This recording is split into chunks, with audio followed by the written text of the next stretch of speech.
दर्शकहरू नमस्कार। एबिसी वाचमा यहाँहरूलाई हार्दिक स्वागत छ। म अनन्त अनुराग। नेपाली कांग्रेसलाई 14औं महाधिवेशनको चटारो लागेको देखिन्छ।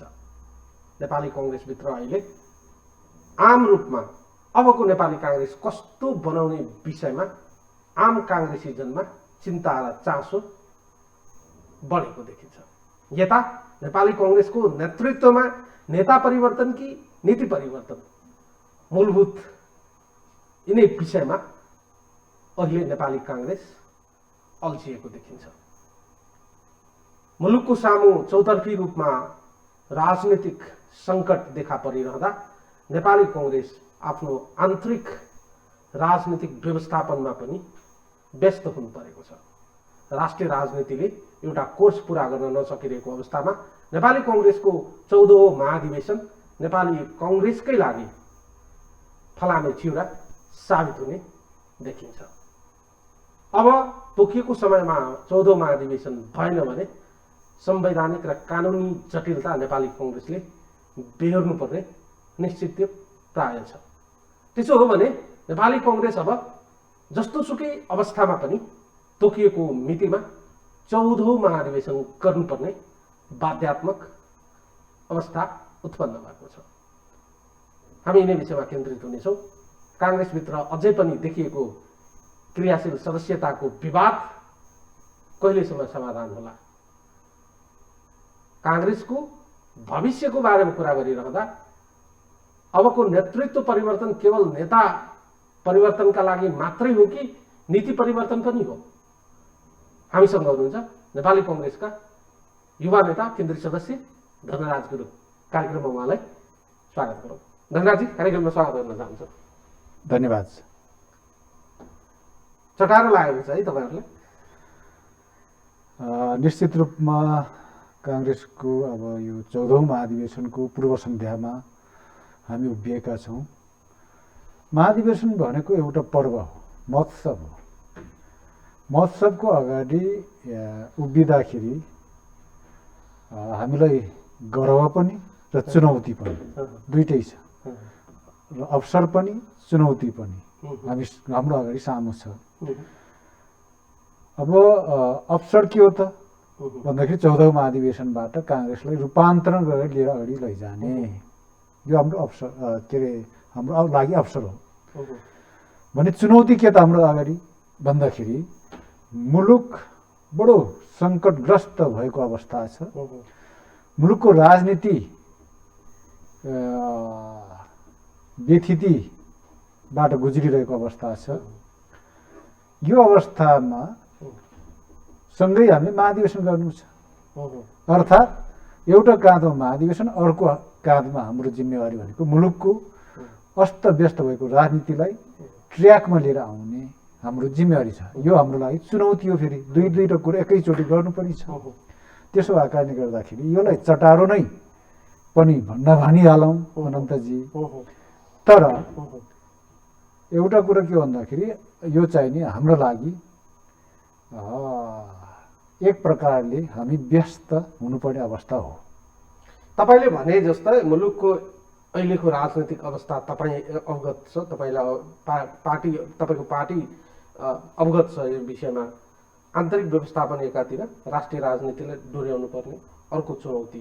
यो दुईटाका बीचमा अहिले नेपाली कांग्रेस ब्यालेन्स गरेर सन्तुलन गरेर हिँड्न नसकेको स्थिति हो? होइन, त्यस्तो पनि होइन। किन भन्दाखेरि अब हामी महाधिवेशनको तयारीको कुरा गर्ने हो भने क्रियाशील सदस्यता टुङ्ग्याउने क्रममा साथीहरू बसिराख्नु भएको छ। केन्द्रीय समिति सबै बसिरहनु आवश्यक परेन। एउटा सानो चाहिँ छानबिन समिति गठन गरेका छौँ। त्यो छानबिन समितिका साथीहरू अहोरात्र खटेर काम गरिराख्नु भएकै छ होइन। भनेपछि अब अर्कोतर्फ चाहिँ नि मुलुकको राजनीतिक जुन अवस्था छ त्यो चाहिँ नि एक प्रकारले अदालतमा पुगेर अड्किएको अवस्था हो। अदालतबाट छिटै त्यसको फैसला पनि आउला, केही दिनमा आउला, अर्थात् 28 गतेसम्म त आइहाल्ला भन्ने लाग्छ। यो अवस्थामा हामीले अनब्यालेन्सिङ होइन, ब्यालेन्सकै रूपमा सन्तुलित भएर नै हामी अगाडि बढिरहेका छौँ भन्ने मलाई लाग्छ। किनभने एकातिर मुलुकको राजनीतिलाई पनि हामीले नजिकबाट निहालेर सोही बमोजिम हामीले आफ्नो भूमिकाहरू अदा गरिरहेका छौँ। अर्कोतर्फ महाधिवेशनको सन्दर्भमा अब क्रियाशील सदस्यता टुङ्गो लागेपछि केही अब विवादै त नभनौँ यसलाई, तर केही चाहिने उजुरीहरू त परेका छन्। त्यसलाई निम्टारा गरिसकेपछि कोभिड-19 को प्रभाव मुलुकमा कस्तो रहन्छ, सोही बमोजिम हाम्रो महाधिवेशनको फेरि मोडालिटी पनि तय हुन्छ होइन। अहिले नै केही भन्न सकिने अवस्था त छैन। कोभिड-19 को प्रभावका सन्दर्भमा भर्खर लकडाउन खुलेको छ। यो लकडाउन खुलेको चाहिने 8-10 दिनपछि यसको प्रभाव कसरी जान्छ भन्ने कुरो बल्ल यकिन हुन्छ। किन भन्दाखेरि चाहिने तपाईँको सङ्क्रमित मान्छेसँग अर्को असङ्क्रमित मान्छेको भेटघाट हुने बित्तिकै सङ्क्रमण सरे पनि त्यो तुरुन्तै देखिने हुँदैन। त्यसो भएपछि 8-10 दिन त कुर्नु पर्यो। त्यो कुन रूपमा लिएर जान्छ अब यो चाहिने प्रभाव, कोभिड-19 को प्रभाव बढ्दै गयो भने हाम्रो मोडालिटीमा परिवर्तन हुन्छ, होइन यो बढेन नियन्त्रण नै हुँदै गयो भने हाम्रो परम्परागत चाहिने ढङ्गबाटै हामीले आफ्नो महाधिवेशन सम्पन्न गर्ने जुन हामीले कार्यतालिका घोषणा गरेका छौँ त्यही कार्यतालिका बमोजिम हुन्छ। साउनको 12, 16, 20, 23, 26 अनि भाद्र 1, 2 अनि त्यसपछि भाद्र 16, 19 यसरी जुन हामीले कार्यतालिका राखेका छौँ सोही बमोजिम हुने भयो। होइन कोभिड-19 को प्रभाव अत्यन्तै बढेर गयो भने त्यो अवस्थामा मोडालिटी परिवर्तन गरेर हामीले तल्लो तहदेखि स्थानीय तह, वडा तहदेखि केन्द्रीय तहसम्मै हामीले खालि अहिलेलाई एउटा पदाधिकारी चयनका लागि मात्रै जाने, त्यसमा पनि एकै ठाउँ जम्मा भएर होइन, चाहिने निर्वाचनको लागि बहुकेन्द्र तोकेर पनि गर्न सक्ने मोडालिटीमा पनि जान सक्छौँ। कति ठाउँमा सहरी क्षेत्रमा त्यसलाई अब प्राविधिक प्रयोग गरेर पनि गर्न सकिने हो। यावत कुराहरूमा हामीले सोचिरहेका छौँ, तर ठ्याक्कै अहिले नै यही गरिहाल्ने भन्ने मोडालिटीका बारेमा निर्णय गरेका छैनौँ। यो त भयो तपाईँहरूको महाधिवेशनको अगाडि गर्नुपर्ने कामहरू। तर महाधिवेशन तपाईँहरूको लागि एउटा कुम्भ हो, नेपाली काङ्ग्रेसको लागि कुम्भको रूपमा रहिआएको छ। नेपाली काङ्ग्रेस कस्तो बनाउने सवालमा, नेपाली काङ्ग्रेसले लिएको नीति सिद्धान्त विचार कार्यक्रमको सवालमा यो विषय चाहिँ मेन विषय हो तपाईँहरूको लागि। निश्चित रूपमा अनन्तजी यसमा के हुन्छ भन्दाखेरि धेरै लामो दस्तावेज लेख्नु पर्दैन भन्ने मलाई लाग्छ। हरेक पल्ट अहिले 14 हुँदैछ, 13औं महाधिवेशनसम्म हेर्नुहोस् हामीले कति लामो दस्तावेजहरू लेख्यौँ होइन। इतिहासमा लामो दस्तावेज भन्दाखेरि पनि कर्तव्यनिष्ठ भएर नेतृत्व प्रदान गर्ने बेला आएको छ काङ्ग्रेसमा, मलाई त्यो लाग्छ है मलाई। किन भन्दाखेरि त्यत्रो चाहिने क्रान्तिको बेला 2007 सालको क्रान्ति हुँदै आएको काङ्ग्रेस लगभग जहाँको तहीँ रह्यो नि त। हाम्रो चाहिने 15 सालको 2002-23 बहुमत भन्छौँ नि हामी, टाउको गन्त 2/3 बहुमत हो, तर हाम्रो मत प्रतिशत भनेको त त्यही 37-38% हो नि त। र अहिले आइपुग्दाखेरि हामी त्यही 30, 32, 33, 34, 35 यही सेरोफेरोमा घुमिरहेका छौँ होइन। भनिसकेपछि हामी जहाँको तहीँ रहेछौँ कि यसतर्फ किन चाहिँ नघोत्लिने, खालि लामो कथा लेखेर होइन, सिङ्गार पटार गरेर मिठो मिठो शब्द घुसाएर कथालाई चाहिँ नि त्यसपछि मञ्चन गरिरहनुभन्दा छोटकरीमा 1, 2, 3 गरेर नम्बर 1 के गर्ने काङ्ग्रेसले अब भन्दाखेरि गुणस्तरीय शिक्षा र स्वास्थ्य पूर्ण रूपमा नेपाली जनतालाई निःशुल्क, हाम्रो अब यस्तरी एजेन्डा ठ्याक्कै बुझ्ने गरेर क्या, धेरै लामो कथा लेख्नु छैन। मलाई त्यस्तो लाग्छ नम्बर 1। नम्बर 2 काङ्ग्रेसले संस्थागत रूपमा भ्रष्टाचार विरोधी अभियान सञ्चालन गर्ने, कति सजिलो छ, सबैले बुझ्न पनि बुझ्ने भयो। नम्बर 3 सामाजिक विभेद विरुद्धको क्रान्ति काङ्ग्रेसले गर्ने सजिलो छैन त? सजिलो छ नि, सबैले बुझ्ने पनि र त्यो प्रतिबद्धताका साथ काङ्ग्रेसलाई लिएर अगाडि बढ्ने हो भने काङ्ग्रेस बल्ल जनजनको मनमनमा चाहिने बहुमतका साथ 37-38% होइन 50+1 बहुमतको प्रतिशतमा काङ्ग्रेस जान सक्छ। यो एजेन्डाका साथ, एजेन्डा मात्र होइन, यो एजेन्डालाई कार्यान्वयन गर्ने प्रतिबद्धताका साथ अनि सरकारमा जाँदा यो ठ्याक्कै प्रयोग गरिहाल्ने, कार्यान्वयन गरिहाल्ने। कुनै पनि सर्वसाधारणले, गरिबका छोराछोरीले 90% लिएर आएको छ तर राम्रो शिक्षा पढ्न पाइन भन्ने अवस्था नहोस्, राज्यले पढाइदिनुपर्छ। गुणस्तरीय पूर्ण रूपमा निःशुल्क, त्यही भने हो। यो तपाईले अनन्तजी यहाँ जोड्नुपर्छ। कुनै गरिब नेपालीले पैसाको अभावका कारणले गर्दाखेरि हस्पिटलमा डिपोजिट बुझाउन नसकेका कारणले गर्दाखेरि उपचार नपाएर हस्पिटलको गेटबाट फर्किने अवस्था नहोस्, त्यो राज्यको दायित्व हो। त्यो नाराका साथ, नारालाई कार्यान्वयन गर्ने प्रतिबद्धताका साथ काङ्ग्रेस अघि बढ्ने। भ्रष्टाचार भने नि मैले 2 नम्बरमा भ्रष्टाचारको विरुद्धको अभियान चलाउने काङ्ग्रेसले संस्थागत रूपमा यति ठुल्ठुलो काण्डहरू घटिरहन्छ भने त्यस्तो काण्डलाई निष्पक्ष छानबिन गरेर अघि नबढेसम्म आन्दोलित हुने काङ्ग्रेस, त्यो ढङ्गको काङ्ग्रेस बनाउने। नम्बर 3 मैले अघि के भने सामाजिक विभेद विरुद्धको क्रान्ति काङ्ग्रेसले गर्ने। हाम्रो 4 तारा झण्डामा माथिल्लो रातो भाग राजनीतिक क्रान्ति, बिचको सेतो शान्ति अनि तलको रातो भाग आर्थिक तथा सामाजिक क्रान्ति भनेर हामी पनि भन्छौँ त्यसलाई, होइन?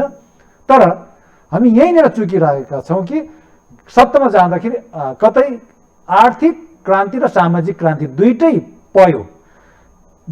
पयोलाई सन्तुलित ढङ्गबाट अघि बढाउन नसक्या हो कि किन भन्दाखेरि पटक पटक प्रजातन्त्र लिएर आयौँ, गणतन्त्र लिएर आयौँ, तर यही दुईटा पयो राजनीतिक क्रान्ति पुरा गरिसकेपछिको सामाजिक र आर्थिक क्रान्ति हामी जुन भन्छौँ त्यही दुईटा पयोलाई ठिक ढङ्गबाट हामीले क्रान्ति गर्न सकेनौँ भन्ने मलाई लाग्छ। त्यसो भएर पनि हामी ठ्याक्कै भने जस्तोरी अगाडि बढ्न नसक्या हो भन्ने मलाई लाग्छ। अहिले पनि सामान्य रूपमा हेर्दा स्वर्गीय बिपी प्रसाद कोइरालाले प्रतिपादन गरेको नेपाली कांग्रेसको सामान्य एउटा चाहिँ जुन फाउन्डेसन छ नि, राष्ट्रियता, प्रजातन्त्र र समाजवाद, यो 3टा शब्दलाई धेरै केलाउनै पर्दैन, त्यसले व्यावहारिक रूपमा लागू गरे त पुगिहाल्छ। तर के देखियो भने यी विषयवस्तुहरू नेपाली कांग्रेसका लागि गौण भएका छन्। नेपाली कांग्रेसको पार्टी कार्यालयमा कार्यक्रमहरूमा बिपी कोइरालाको तस्बिरमा माल्यार्पण गरेर कार्यक्रमहरू गरिन्छ, तर उहाँले भन्नुभएको 3वटा सामान्य शैलीमा, आम नेपाली जनताले बुझ्ने शैलीमा 3वटा शब्दको अर्थलाई अर्थ्याउने फुर्सद छैन, त्यसलाई लागू गर्ने फुर्सद छैन। राष्ट्रियताको बारेमा भनिराख्नुपर्छ र प्रजातन्त्रको बारेमा भनिराख्नुपर्छ र समाजवाद र सामाजिक स्थिति के छ देशको भनिराख्नुपर्छ र यी कुराहरूको बारेमा चाहिँ गहिरिएर यसलाई लागू गर्ने दिशातर्फ काङ्ग्रेसको नेतृत्व कहिले चाहिँ त्यतातिर बढी चाहिँ जोड दिएको देखिएन। तपाईँले अब यो उठाउनुभयो, 13औं महाधिवेशनमा त लामो लामो कुराहरू भएका थिए। लोकतान्त्रिक पद्धतिबाट नेतृत्व चयन गर्नुभयो, काङ्ग्रेसलाई छलाङ मार्ने कुराहरू गरिए, तर 13औं महाधिवेशनदेखि आजको मितिसम्म आइपुग्दा सम्भवतः 13औं महाधिवेशनमा सांगठनिक, राजनीतिक र कार्यक्रमिक रूपमा जे विषयवस्तुहरू उठान गरिएका थिए ती विषयवस्तुहरू त त्यसको 1% पनि लागू भएन। हेर्नुहोस् अनन्तजी, अब राष्ट्रियताका सन्दर्भमा काङ्ग्रेस चुकिया छैन। बिपीको पालादेखि अहिलेसम्म हेर्नुहोस्, कहिलेकाहीँ नेताहरूको कोही व्यक्तिगत रूपमा नेताको जिब्रो चिप्लिएको भए त्यो आफ्नो ठाउँमा होला, तर संस्थागत रूपमा केन्द्रीय कार्य समितिबाट हामीले अहिलेसम्म त्यस्तो राष्ट्रियता सन्दर्भमा हामी चिप्लिएका छैनौँ, चुकेका पनि छैनौँ र झुकेका पनि छैनौँ। यो कुरा प्रष्ट हुनुपर्छ भन्ने मलाई लाग्छ, नम्बर 1। नम्बर 2, अब तपाईँले प्रजातन्त्रको कुरा गर्नुभयो। प्रजातान्त्रिक संस्कार अलिक कमजोर भएकै हो फेरि, भन्नु त पर्यो नि मैले पनि, होइन र? अब होइन, यो पनि हामी सबै ठिक छ म भन्दिनँ। किन भन्दाखेरि प्रजातन्त्र भनेकै के हो भन्दाखेरि विधिको शासन हो। हामीले विधिको शासनलाई आफ्नै पार्टीभित्र कति चाहिँ नि ठिक ढङ्गबाट उपयोग गर्न सक्यौँ कि सकेनौँ, कार्यान्वयन गर्न सक्यौँ कि सकेनौँ।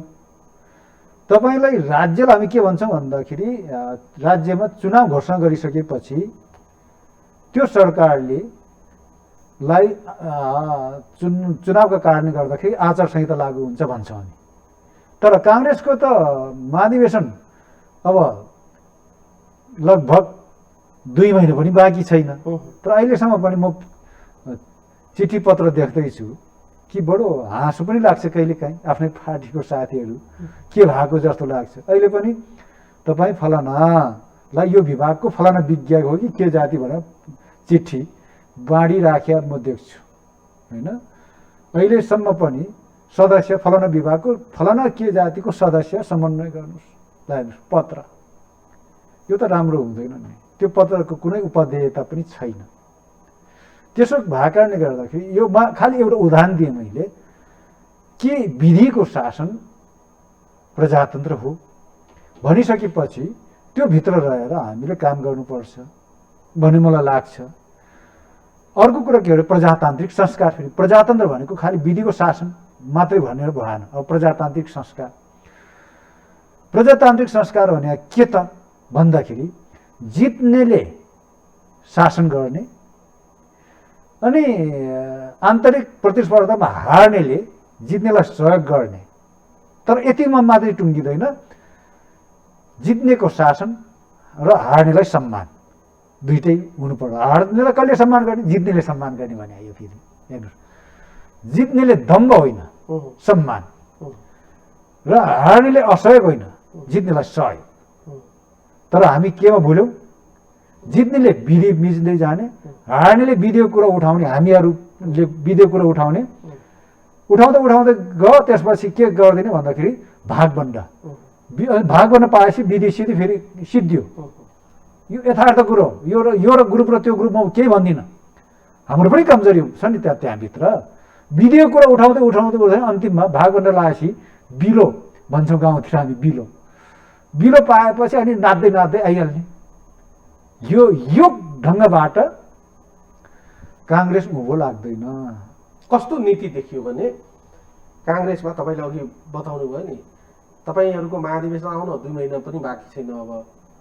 तर पार्टी नेतृत्वबाट एउटा पत्र काटेर एउटा व्यक्तिलाई तपाईँ यो, तपाईँ त्यो एउटा टिका लाउने काम चाहिँ भइराखेको छ। भातृ सङ्गठनहरूको स्थिति हेर्ने हो भने लामो समयसम्म भातृ सङ्गठन एउटा पद्धतिबाट चयन हुन सकिरहेको स्थिति छैन। त्यहाँ चाहिँ व्यतिथिहरूले भरिएको स्थिति छ। तपाईँहरूको खास गरेर नेपाली कङ्ग्रेसको कुरा गर्ने हो, नेता उत्पादन गर्ने खानीको रूपमा रहेका नेविस सङ्घ, तपाईँहरूको युवाको सङ्गठन र तपाईँहरूको महिला नेत्रीहरू उत्पादन गर्ने यावत जति तपाईँहरूको भातृ सङ्गठन छ, ती सबै सङ्गठनहरू लामो समयसम्म चाहिँ नेतृत्वविहीन लोकतान्त्रिक पद्धतिबाट नेतृत्व चयन हुन नसकेको, यो कारण चाहिँ सङ्गठनमा लागेका भातृ सङ्गठनमा लागेका नेताहरू होइन रहेछन्। नेताहरूको माथिल्लो तबकामा बस्नुभएका नेताहरूको कारणले हुन नसकेको कुरा त सर्वविदितै हाम्रो सामु छर्लङ्ग भएको देख्छौँ नि हामी त। अनि यसलाई अब लामो कुरो नगरौँ, होइन?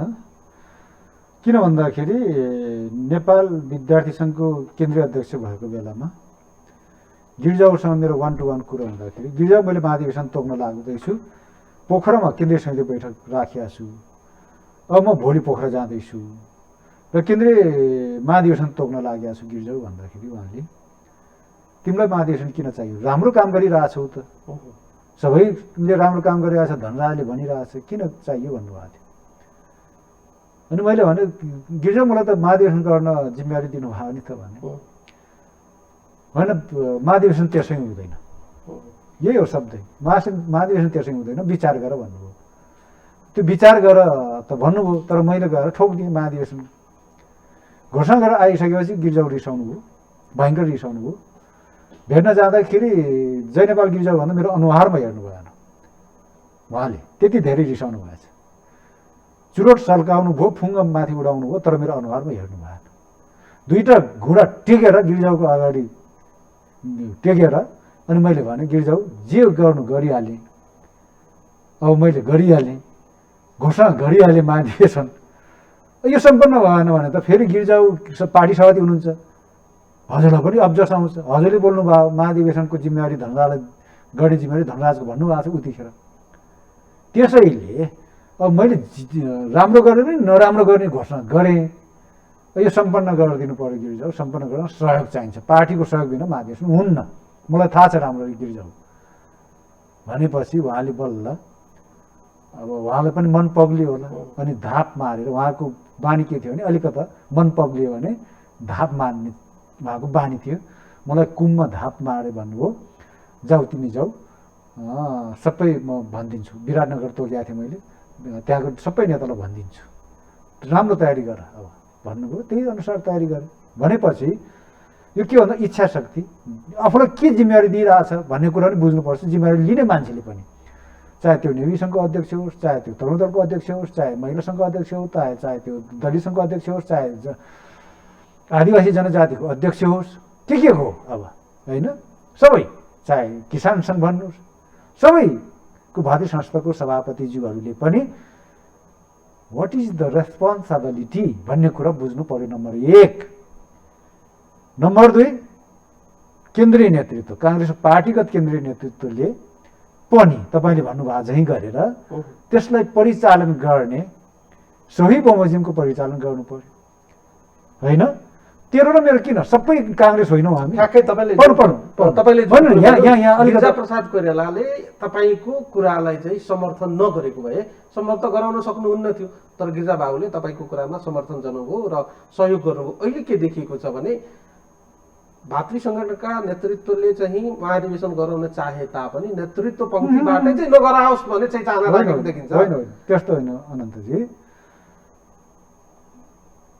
भातृ संस्थाहरूको सभापति भइसकेको मान्छेले त्यो हैसियत पनि राख्नुपर्छ कि आफ्नो पार्टीको नेतृत्वलाई कन्भिन्स गर्ने त्यो चाहिँ नि हैसियत त राख्नु पर्यो नि त, होइन र। गिर्जाउ एकछिन रिसाउनु, मैले घोषणा गरेर आउँदाखेरि के भयो त, रिसाउनु भयो एकछिन, तर अन्तिममा मैले बसेर कन्भिन्स त गरेँ नि त, एकैछिनमा कन्भिन्स गरेँ नि त, 2 लाइन बोलेर कन्भिन्स गरेँ। त्यति औकात त हुनु पर्यो नि त, यत्रो भातृ संस्थाको केन्द्रीय अध्यक्ष, केन्द्रीय सभापति चलाउने मान्छेसँग त्यति पनि हैसियत, त्यति पनि औकात हुन्न र, त्यति पनि क्षमता हुन्न र, हुन्छ भन्ने मलाई लाग्छ। त्यस कारणले गर्दा अब म त के भन्छु भने यो फेरि यो भागबण्ड मैले गर्नुहुन्न भने नि अघि नै भागबण्ड बेकारको कुरा हो।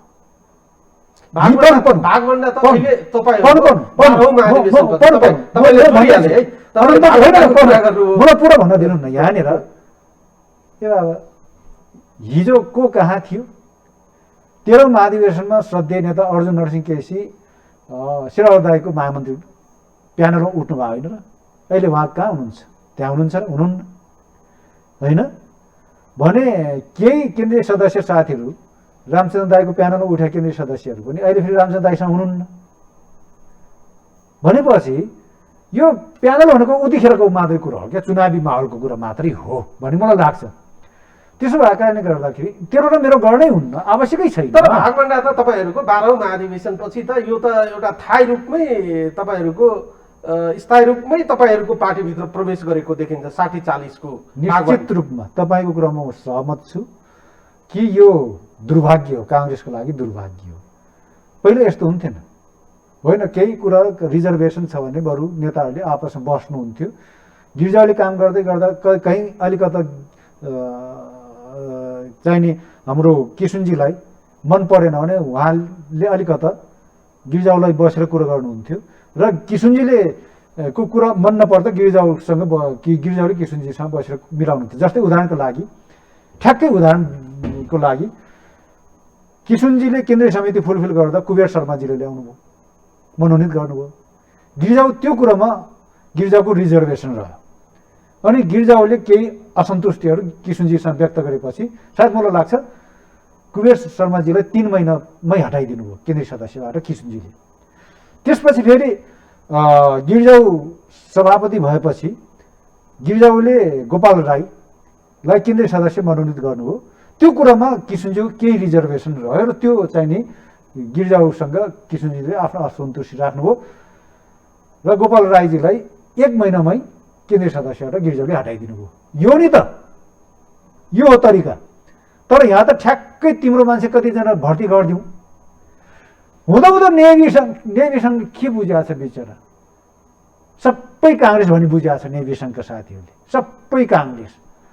उसले भनेको सिद्धान्त बुझाएको छ। तपाईँले भन्नुभएको चाहिँ राष्ट्रियता, लोकतन्त्र, समाजवादबाट यो देशको उत्थान गर्न सकिन्छ भनेर लाग्या नेवीसँगलाई यतिजना रामचन्द्र खोल्टीबाट, यतिजना शेरबहादुरको खोल्टीबाट, यतिजना विमलेन्द्रको खोल्टीबाट, यतिजना शशाङ्कको खोल्टीबाट, यतिजना किन सिटोलो खोल्टीबाट भनिदिएपछि काम लाग्छ? सिद्धान्त खोइ। त्यसो भए हो दुर्भाग्य, मैले अघि भने त्यही भएर तपाईँसँग काङ्ग्रेसको दुर्भाग्य नै यो 60, 40 आदि इत्यादि जे भन्नुहोस् यो भागबण्ड नै हो। त्यही भएर जित्नेलाई शासन गर्न देऊ, हार्नेलाई सम्मान देऊ र हार्नेलाई उपेक्षा नगर र हार्नेले पनि जित्नेलाई अप्ठ्यारो नपाएर सहयोग गर। राजनीतिक संस्कार, प्रजातान्त्रिक संस्कार भनेको यो हो। त्यसरी जानुपर्छ भन्ने मलाई लाग्छ। त्यति भयो भने काङ्ग्रेस फेरि त्यही हुन नसकेको फेरि ठ्याक्कै त्यही नभएर त यहाँ दुर्भाग्य भनिसकेँ मैले। अहिले के देखिएको छ भने नि धनराज सर, सिद्धान्तको बारेमा, विचारको बारेमा, कार्यक्रमको बारेमा, राष्ट्रिय राजनीतिलाई निकास दिने बारेमा, एउटा ब्रेक थ्रु पोलिटिक्स कसरी गर्ने बारेमा काङ्ग्रेसको काँधमा एउटा ठुलो जिम्मेवारी आइपुगेको देखिन्छ। काङ्ग्रेसिजनले मात्रै यो भनिरहेका छैनन्, काङ्ग्रेस इतरका पार्टीहरूले पनि काङ्ग्रेसले यति बेला क्रिटिकल भूमिका निर्वाह गरिदिए मुलुकको राजनीतिलाई सहज अवतरण गराउन सजिलो हुन्थ्यो भने आम अपेक्षा गरिरहेका छन्। तर अर्को दिशाबाट हेर्दा, अर्को साइडबाट हेर्दा काङ्ग्रेससँग यतिका अपेक्षाहरू रहिरहँदा भने काङ्ग्रेसको आलोचना पनि भइराखेका छन्। के भइराखेका छन् भने नेपाली काङ्ग्रेससँग यतिका अपेक्षा छन्, तर ती अपेक्षामा ती नेतृत्वमा जो बसेका छन् तिनीहरू त्यो अपेक्षाले पुग्न नसक्ने खालका देखिन्छन्। र सहरमा अहिले काङ्ग्रेसका अन्तहीन बैठकहरू, डिनर बैठक, लन्च बैठक, नास्ता बैठक, खाजा बैठक, अनि जुम बैठक भने पनि कति किसिमका बैठकहरू चाहिँ चलिराखेका छन्। र ती सबैको वरिपरि तपाईँले मलाई सहयोग गर्नु पर्यो, तपाईँले मलाई सहयोग गर्नु पर्यो। तर ती सबैमा चाहिँ काङ्ग्रेसलाई बेटर बनाउने कुराको, काङ्ग्रेसलाई बलियो बनाउने कुराको, काङ्ग्रेसलाई भविष्य केन्द्रित बनाउने कुराको तर्कना गरेको पाइँदैन।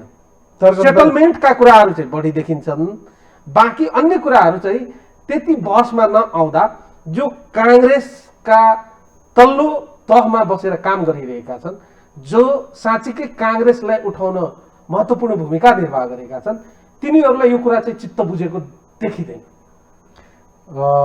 तपाईँले भन्नुभयो जुन चाहिने एजेन्डा फ्लोट गर्नुपर्ने कुरा सन्दर्भमा अब अरूले गर्यो गरेन, मैले त भनिसकेँ, तपाईँ सही भनिरहेको तपाईँको ठिक छ, मानिलिनुहोस् शेरबहादुर देवाजीको तर्फ होइन के आयो एकछिनको लागि। अब मलाई बोल्न दिनुहोस्, शेरबहादुरजीबाट के तर्क आयो, के एजेन्डा फ्लोट भएको छ, रामचन्द्रजीबाट के एजेन्डा फ्लोट भएको छ, विमलेन्द्रजीबाट अथवा कृष्ण सिटौलाबाट अथवा शशाङ्कबाट अथवा शेखरबाट अथवा प्रकाशमानबाट को सभापतिको चाहिँ नि दावेदार नेताहरूको नाम लिएको है मैले, अरूको किन लिन नभन्नुहोस्।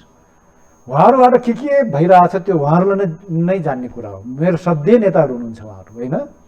नेताहरूको बारेमा टिप्पणी गर्न चाहन्न। तर एजे धनराज गुरुङ केन्द्रीय सदस्यको हैसियतले र आगामी महाधिवेशनमा चाहिने आफूलाई सोही बमोजिम चाहिने एक खालको दाबी गरिरहेको धनराजको हैसियतले त मैले त एजेन्डै फ्लोट गरिराखेको छु। 1, 2, 3 ठिक छ, बुझ्ने धनराज गुरुङ आफ्नो एजेन्डा फ्लोट गरेको ठिक छ, तर धनराज गुरुङ आफ्नो पार्टीको नेतृत्व चयन गर्ने एउटा प्रमुख पात्र पनि हो।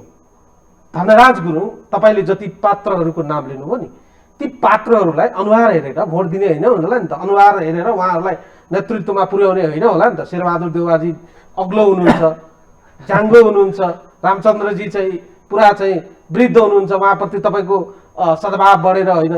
त्यसपछि चाहिँ पछिल्लो शान्ति प्रक्रियामा कृष्णप्रसाद सिटौलाको धेरै ठुलो भूमिका छ, त्यस अनुसारमा तपाईँले मतदान गर्ने होइन होला। काङ्ग्रेसको गिरिजाप्रसादको लिगेसीको कुरा गर्ने हो भने काङ्ग्रेसका कोइराला फ्यामिलीबाट लिगेसी बोकेका शशाङ्क कोइराला, शेखर कोइराला, सुजाता कोइरालाहरू पनि दाबी गरिरहेका छन्। यी सबैलाई तपाईँहरूले तत्त विषयकालाई चाहिँ केन्द्रमा राखेर त पक्कै मतदान गर्नुहुन्न होला।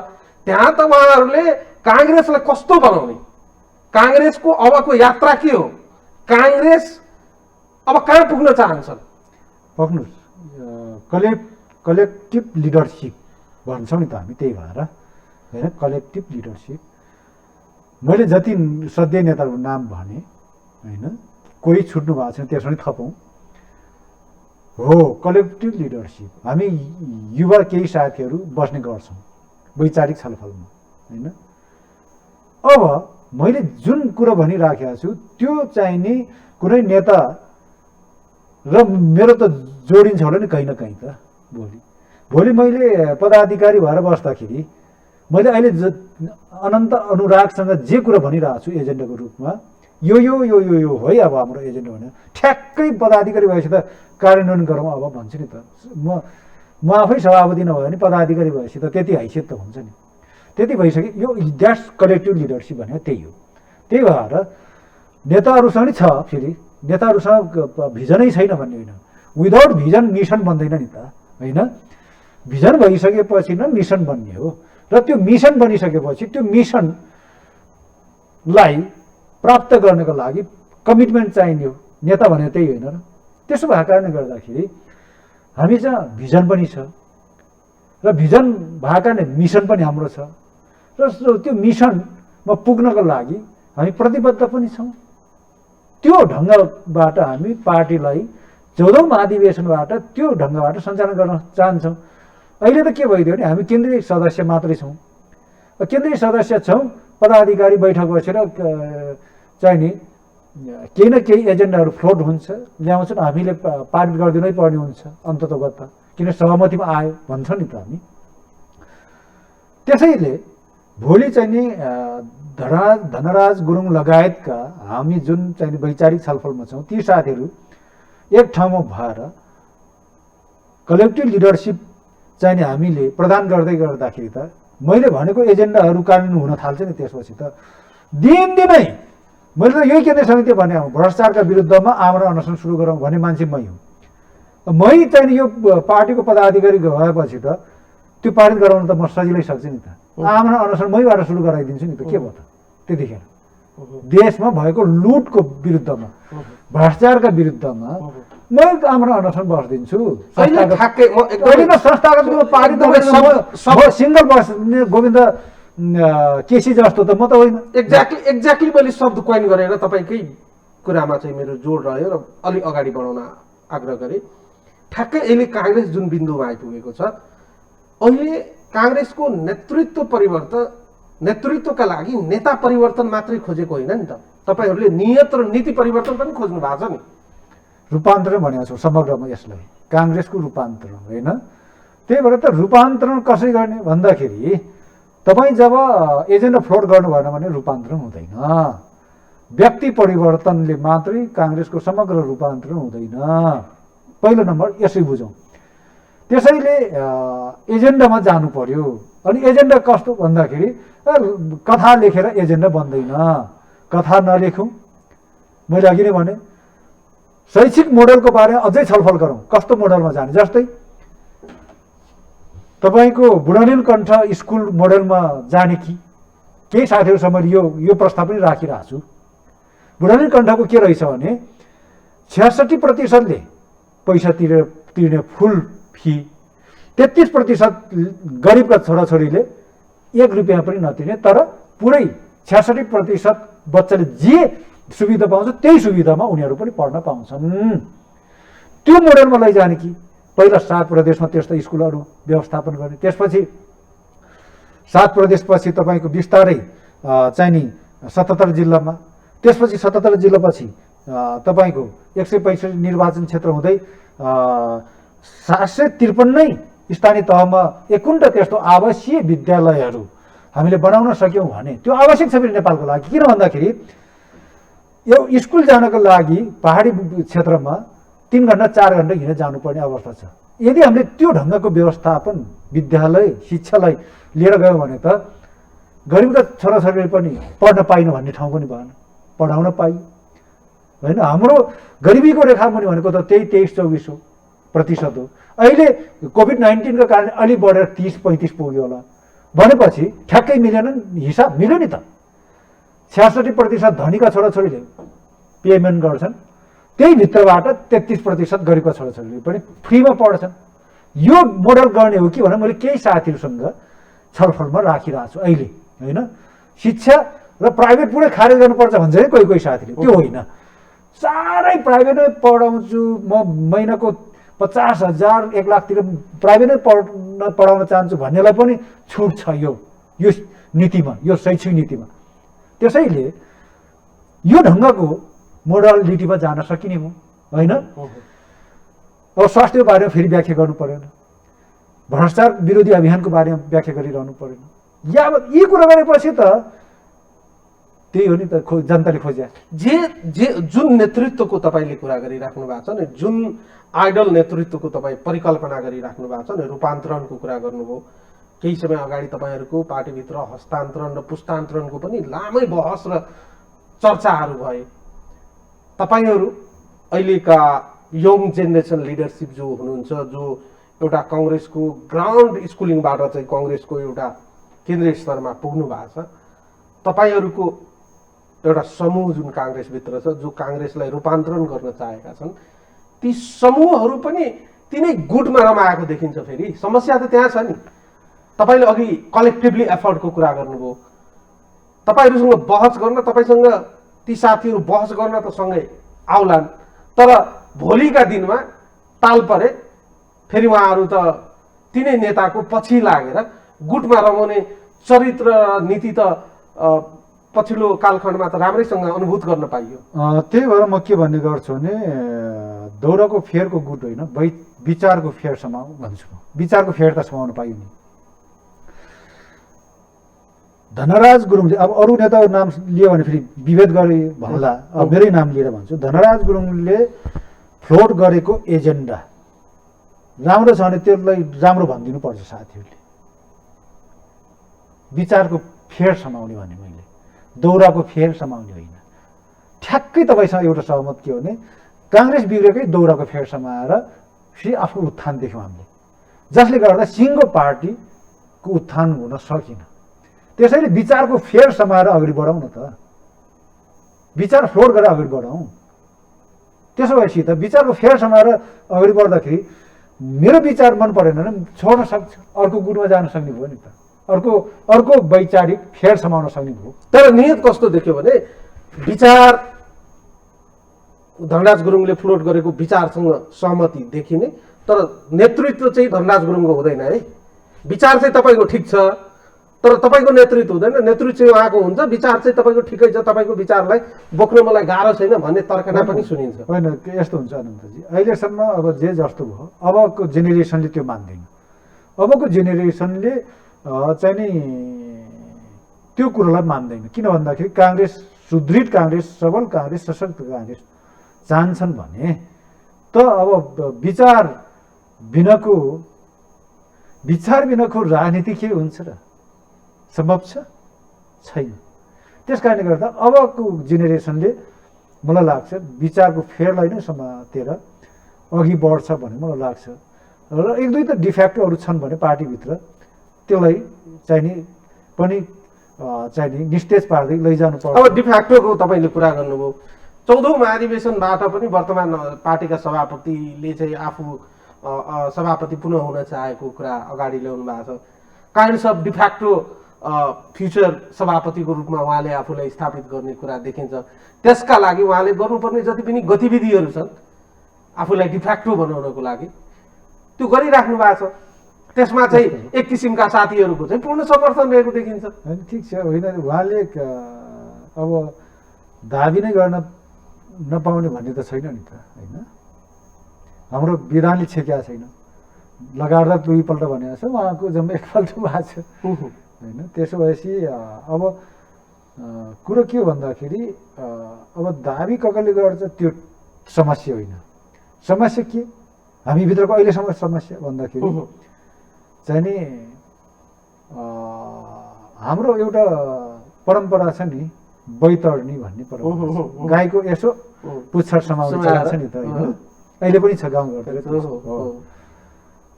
गाईको पुच्छर समाज जस्तो अनि नेताको चाहिँ नि दौराको फेर समाउने चलन अहिले पनि छ, त्यो नभएको होइन। त्यही त म भन्दैछु, व्यापक रूपमा बहस गरौँ बरु होइन, व्यापक बहस गरौँ, छलफल गरौँ, वैचारिक छलफल गरौँ, एजेन्डामा बहस गरौँ। जसको एजेन्डा मनपर्छ त्यसलाई अगाडि बढाउँ। त्यसरी जाने हो भने सायद मलाई लाग्छ तपाईँ हामीले खोजेको रूपान्तरण, काङ्ग्रेसभित्रको रूपान्तरणको ठ्याक्कै ठाउँमा हामी पुग्छौँ भन्ने मलाई लाग्छ। त्यहीँनिर हाम्रो कमी कमजोरीहरू केलाउनुपर्छ। त्यसैले अब कसै कुन नेता कुन व्यक्ति भन्दा पनि कसको वैचारिक नेतृत्व राम्रो, त्यसरी चाहिँ नि छलफल त्यो ढङ्गबाट चलाउनु पर्छ भन्ने मलाई लाग्छ। अब अलिकति सपाट प्रश्न नै होला, फेरि यो एजको कुरा किन निकाल्यो भनेर चाहिँ भन्नु होला, तर 70+ को काङ्ग्रेस नेतृत्वमा रहनुभएका आदरणीय नेताद्वयहरूबाट मौजुदा राजनीतिक परिवेशमा अब काङ्ग्रेसलाई डोर्याउन, काङ्ग्रेसलाई रूपान्तरण गर्न र काङ्ग्रेसलाई सशक्त बनाउने शक्ति छ जस्तो लाग्छ तपाईँलाई? हेर्नुहोस्, मुख्य कुरा चाहिँ नि विचार सशक्त हुनुपर्छ नम्बर 1। विचारले नै अशक्त हुन्न भन्ने मलाई लाग्छ। र सँगसँगै भौतिक रूपमा पनि त्यत्तिकै क्रियाशीलता त हुनैपर्छ। सबै गिरिजा प्रसाद हुँदैनन्, सबै मलेसियाका मोहम्मद महाथिर पनि हुँदैनन् भन्ने कुरालाई हामीले राम्रोसँग बुझ्न आवश्यक छ। मैले अघि एउटा कुरा भनेको थिएँ नि, विकृति विसङ्गतिका विरुद्धमा आमरण अनसन भने नि अघि एकछिन हो। बिपी कोइरालाले मोहन शमशेरका विरुद्ध आमरण अनसन बस्दा उहाँ जम्मी 35 वर्ष जतिको हुनुहुन्थ्यो। सायद बिपी कोइराला त्यतिखेर 80 वर्षको हुनुहुन्थ्यो भने मानौँ एकछिन, हुन त उहाँ 68 वर्षमै बित्नु, 68 मा जस्तो लाग्छ। 80 वर्षको अथवा 75 वर्षको वृद्ध भएको भए सायद आमरण अनसन 29 दिनसम्म जान्थ्यो कि जान्थेन। मोहन शमशेरलाई आमरण अनसनले झुक्न बाध्य गराउँथ्यो कि गराउँथेन, एउटा प्रश्न त छ नि त अहिले पनि हो। त्यही भएर हुन त दृढ इच्छा शक्ति हो त्यस्तो भनेको फेरि राजनीतिमा। जस्तै हामी पनि अब 50बाट पनि कटिसक्यौँ, अब 60तिरको नजिकतिर पुग्न आँटेका छौँ। तर पनि म के भनिराखेको छु भने त्यो दृढ इच्छा शक्ति मसँग छ। यही मान्छे भोलि 75-80 वर्ष पुग्यो भनेपछि त्यो दृढ इच्छा शक्ति हराउन नै सक्ला अथवा जिउँदै रहन पनि सक्छ फेरि हो। त्यस कारणले गर्दाखेरि एउटा तपाईँ धेरै टाढा जानै परेन। तपाईँ भारतको बीजेपी पार्टीलाई हेर्नुभयो भने नेतृत्वको सवालमा धेरै कुराहरू तिनीहरूले रिफ्लेक्ट गरिरहेका हुन्छन्। पार्टीको संस्थापकको रूपमा रहेका हिजोका दिनमा राजनाथ सिंह हुन् वा हिजोका बितेर गएका त्यहाँका अन्य नेताहरू हुन्। ती नेताहरू प्रधानमन्त्री, अहिलेको वर्तमान प्रधानमन्त्री भारतीय प्रधानमन्त्री नरेन्द्र मोदी अहिलेको चाहिँ पार्टी अध्यक्षको नेतृत्वमा पार्टीभित्र अटाउन सक्दा रहेछन्, पार्टीमा काम गर्न पनि सजिलै हुँदा रहेछन् भन्ने कुरा त उहाँहरूले चाहिँ इक्जाम्पलको रूपमा सेट गर्नुभएको छ। नेपालको सन्दर्भमा राजनैतिक दलहरू नेतृत्व परिवर्तनले मात्रै आफूभन्दा जुनियर वा सिनियर नेता नेतृत्वमा हुँदैन, त्यो पार्टीभित्र आफू अटाउँदैन, आफूलाई आइसोलेट फिल गर्ने, आफूलाई चाहिँ अड फिल गर्ने, आफूलाई चाहिँ त्यहाँ कतै मेरो अपमान पो भयो कि भन्ने तरिकाबाट चाहिँ बुझाइ र बुझ्ने गरेका छन्। यस्तो चाहिँ किन हुँदो रहेछन्? पार्टीभित्र तपाईँले भने जस्तै पार्टीको नेतृत्वमा जो भए तापनि पार्टीलाई कता डोर्याउने भनेको त्यो कलेक्टिभली एफर्ट र सोचको विकास चाहिँ किन हुन नसक्यो? हामीले हाम्रो बानी के छ भन्दाखेरि ईर्ष्या, जलेस, डाहा जे भन्नुहोस्, आफ्ना भाइ बहिनीको उन्नतिमा त हामीले त खुसी मान्नुपर्छ, रमाउनुपर्छ, गौरव मान्नुपर्छ। तर नेपालको राजनीतिमा के भयो भने यो त मभन्दा फुच्चे, अहिले कहाँ त्यो उसको नेतृत्व मान्ने भन्ने जुन ईर्ष्या छ नि त, जलेस छ नि त, अबभन्दा तलको मान्छेको प्रगति नचाहने त्यो प्रवृत्ति। जस तपाईँले उदाहरण दिनुभयो भने भारतीय जनता पार्टीको होइन, कहाँको एउटा नरेन्द्र मोदी, जुनियर नरेन्द्र मोदी अहिले टपक्क टिपेर नेतृत्वमा ल्याएपछि हेर्नुहोस् त भाजपालाई कहाँबाट कहाँ पुर्याइदियो। त्यही नरेन्द्र मोदी अहिलेको वर्तमान बिजेपीका अध्यक्ष जेपी नड्डाको नेतृत्वमा त्यही त पार्टीभित्र अटाइराख्नु भएको छ। त्यही त म भन्दैछु।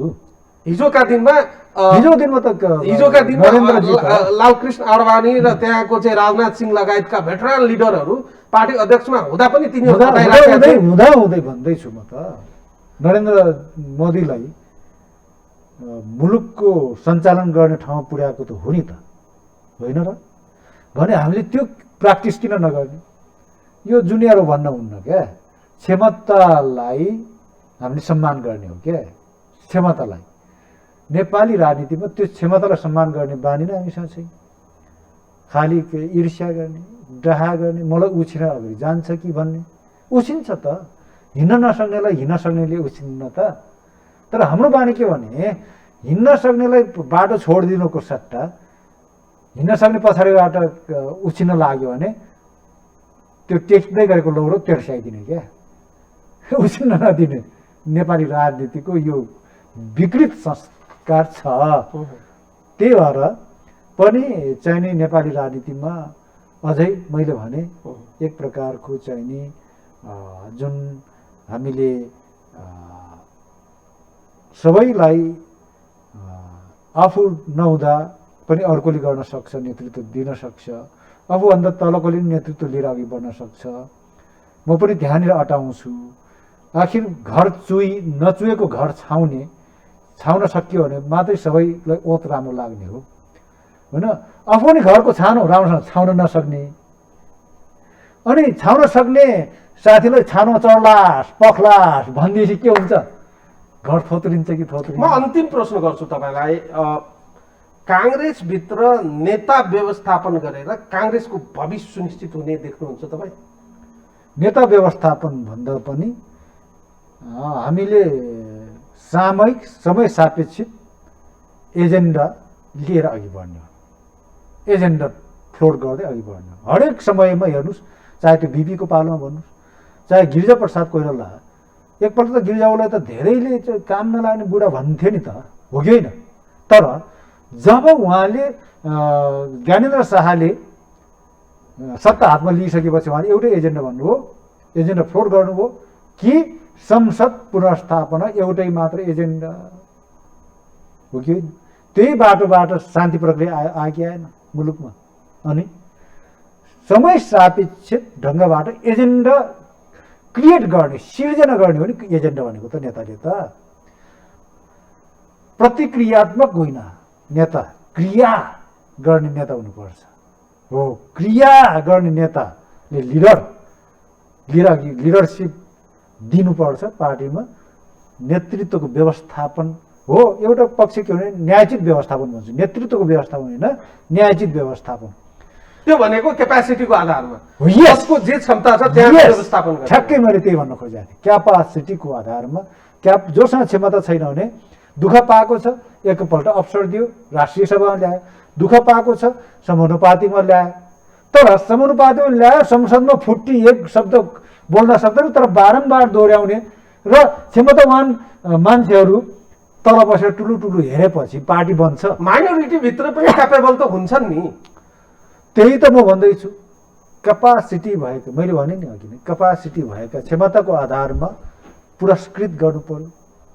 पुरस्कृत, रिवार्ड तपाईँले के को आधारमा गर्ने? क्षमताको आधारमा। मैले अघि नै भनिसकेँ त, पटक पटक समानुपातिकमा एउटै मान्छे दोहोऱ्याइराख्ने, पटक पटक मान्छेलाई राष्ट्रिय सभामा ल्याउनु पर्ने, अनि यत्रो लाखौँ क्रियाशील सदस्य भएको पार्टीमा अनि एउटै मान्छेलाई दोहोऱ्याइ तेह्रै अवसर दिने, अरूलाई हेरै पारेपछि पार्टी चल्छ?